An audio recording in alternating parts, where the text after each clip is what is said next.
I'll give you a description.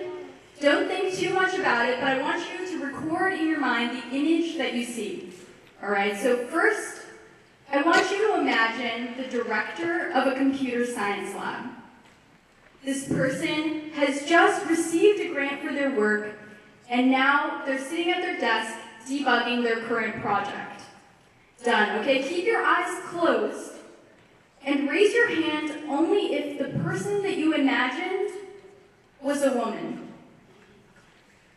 Keep your hands up, open your eyes.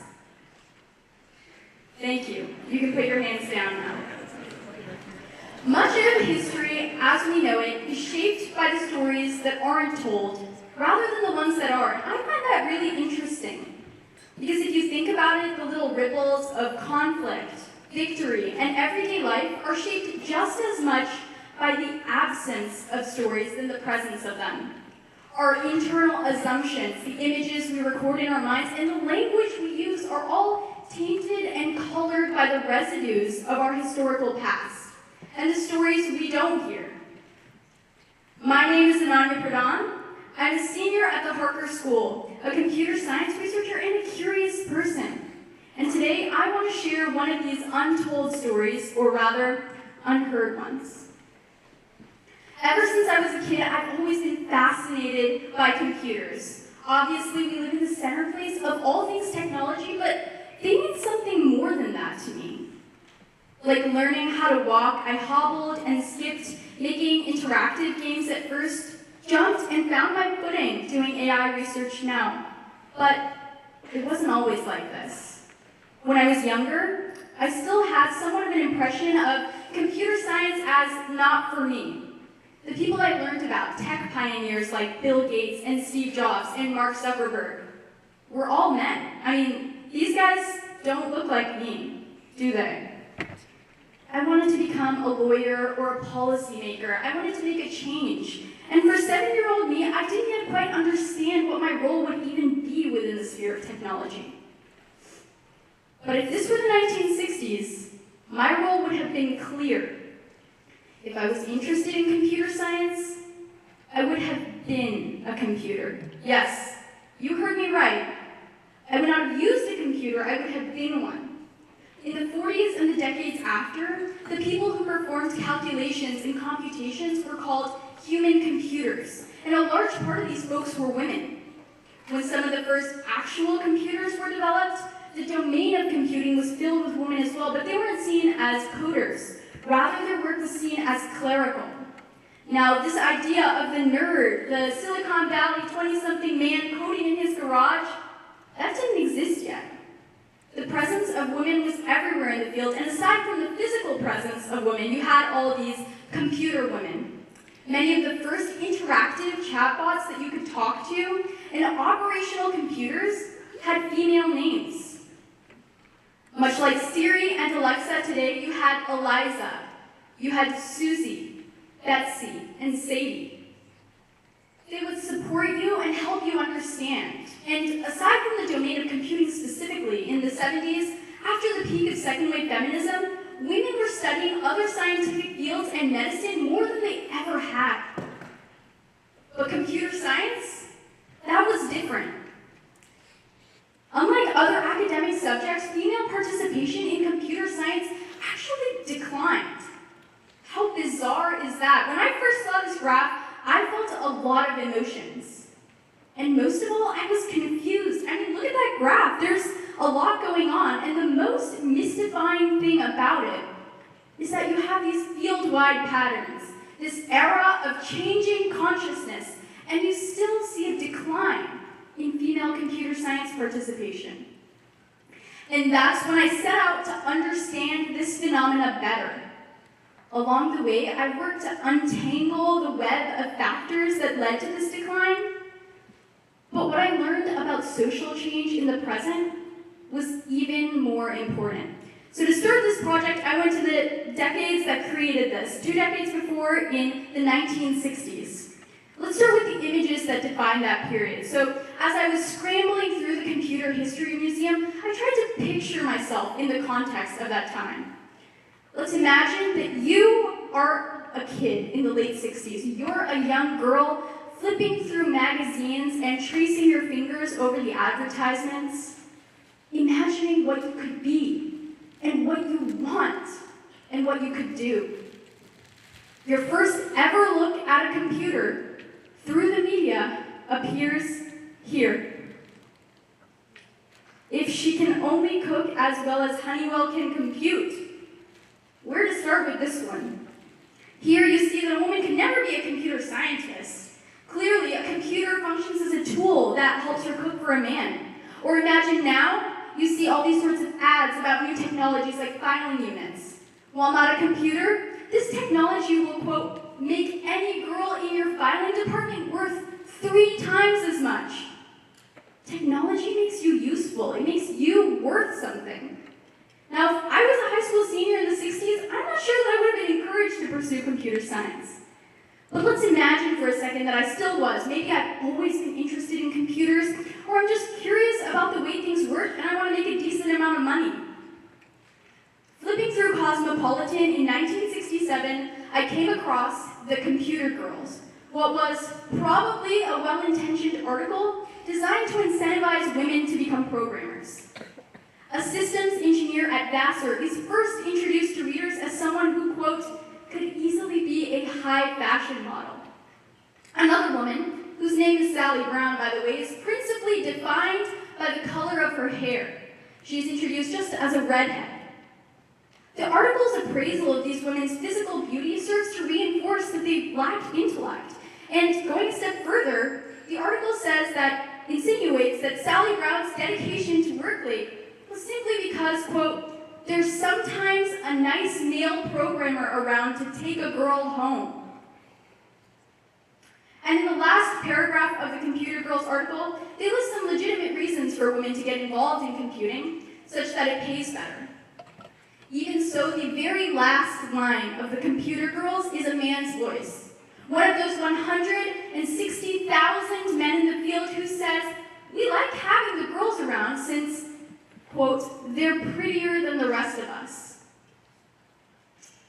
Even the name, the Computer Girls itself, obscures the impact and autonomy of the individual women who contributed to computer science. This historical phenomena turns up in a lot of examples, like John Holberton's group, the ENIAC Girls, and Cecil's Beauty Chorus. By refusing to properly attribute the efforts of each individual woman by name, the computer science industry aided the erasure of their efforts. But let's say you're still this girl, you've stuck it through the sexist ads and articles, and you've decided to get your bachelor's degree in computer science, and now you're going on to graduate school. A coalition of female scientists at MIT documented this exact experience of having persisted in the face of challenges, got into graduate school, and now being expected to jump through more hoops. In the 1983 report, Barriers to Equality in Academia, Women in Computer Science at MIT, there's an organized description of women's first-person testimonials and recommendations for the department. Now, I'm not in graduate school yet, but I am at the point where I'm making an important decision about my education. I've decided to be a computer science major, and a major factor in that decision was an AP Computer Science A class I had taken in my freshman year. Creatively solving problems in Java, understanding the fundamentals of programming, and doing labs, I began to find a passion and really see myself in the role of a computer scientist.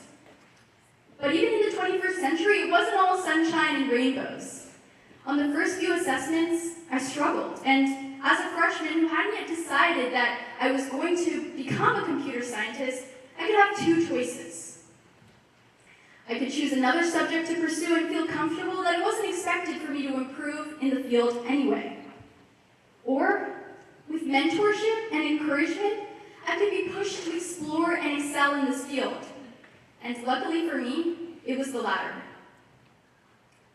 My computer science teacher, Ms. Tatar, shared that positive encouragement with me. She believed in my potential and my persistence to get through, excel in the class, and really understand the material. And that's a big part of why I found joy in computer science and decided to pursue it further. But for women in the 80s, the reality was starkly different. There were scarcely any female mentors or any encouragement, and the report lays out a series of case studies. Comments like, quote, "Jane came to MIT only to get a husband," undermined women's confidence. Another woman states that comments about her physical appearance made her feel insulted, embarrassed, offended, hurt, and concerned for her stature as a professional. Another female graduate student later explained that, quote, "Because less is expected of them, women are relegated to straightforward, menial tasks more often than their male counterparts. And this experience of being unable and not allowed to pursue challenging, ambitious, and self-driven research projects limited women's flourishing in computer science. Women were expected to be exceptional if accepted, but then underestimated when they came." Importantly, though, this exclusion and patronization did not just occur obviously and obscenely. Instead, the reality was much more insidious. The authors of the report say that pervasive, subtle discrimination can do as much damage as, if not more damage than, isolated incidents of overt discrimination. These small details over a woman's life have added up. Those ads everyone grew up seeing, the pictures that they saw, the way that women were talked about in published articles. Such things are small in isolation, but cumulatively work together to create an environment of impossibility for ambitious women in computer science. Women were simultaneously treated as invisible in technical discussions, but anomalies in social environments. And all of this comes from a few small words and actions. Not making eye contact with women in the room, talking over women, and offering them lower-level projects. The cumulative effect of these repetitive patterns led to something called the fishbowl syndrome, the phenomenon where you feel like everyone's looking at you. One woman confessed, "I feel like I can never have any friends here, like I can never fit in. I've never felt so isolated in my life. It's no wonder so many brilliant girls left the field. They really weren't given much of a choice."